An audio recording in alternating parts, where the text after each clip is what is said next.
এবার ফিলিস্তিনের বাসিন্দারা ভেবেছিলেন ঈদটা তাদের ভালো যাবে। বিশেষ করে যুদ্ধবিরতির মধ্যে যখন রমজান মাস শুরু হয়, স্বভাবতই তাদের প্রত্যাশা ছিল বোমা বারুদ এড়িয়ে বহুদিন পরে নির্বিঘ্নে ঈদ পালন করতে পারবেন তারা। কিন্তু সবটাই আশায় গুড়ে বালি। রমজানের মধ্যে নতুন করে আবারও শুরু হয় ইসরায়েলের আগ্রাসন।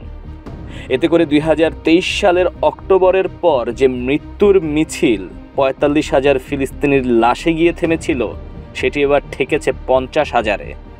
দীর্ঘ 17 মাস ধরে ইসরায়েলের হামলায় গাজা উপত্যকায় অবশিষ্ট নেই আর কোনো মসজিদ।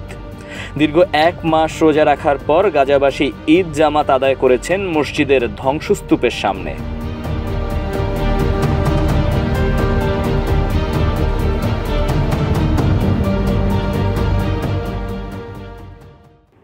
ইসরায়েলের আগ্রাসনে ক্ষতিগ্রস্ত হয়েছে গাজার প্রতিটি পরিবার। এমন পরিবার খুঁজে পাওয়া দুষ্কর যারা হারায়নি স্বজন, হয়নি আহত। একদিকে স্বজন হারানোর বোবা কান্না, অন্যদিকে খাদ্যের অভাবে ক্ষুধা তৃষ্ণায় কাতর গাজাবাসীর ঈদ ছিল বিবর্ণ বিষাদ।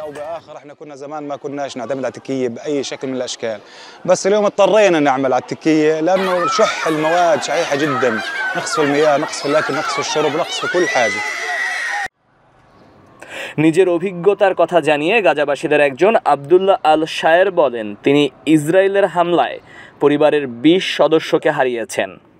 ঈদের জামাতে নামাজ পড়তে এসেছেন একা। فقدنا حياتنا، فقدنا مستقبلنا، فقدنا طلابنا، فقدنا مدارسنا، فقدنا مؤسساتنا، كل حاجة فقدنا، مش شيء. بيوتنا فقدناها. فقدت 20 نفر من عيلتي، ولاد أخويا। ঈদের দিনও গাজায় চালানো ইসরায়েলের হামলায় 64 ফিলিস্তিনি নিহত হয়েছেন। অন্যদের মতো নামাজ শেষে গাজাবাসী ঘরে ফেরেননি, কেননা ঘর বলে আর কিছুই অবশিষ্ট নেই। কেউ কেউ ছুটে গেছেন হাসপাতালের মর্গে শেষবারের মতো প্রিয়জনের লাশ দেখতে, কেউ বা আবার গোরস্থানে স্বজনের কবর জিয়ারত করতে।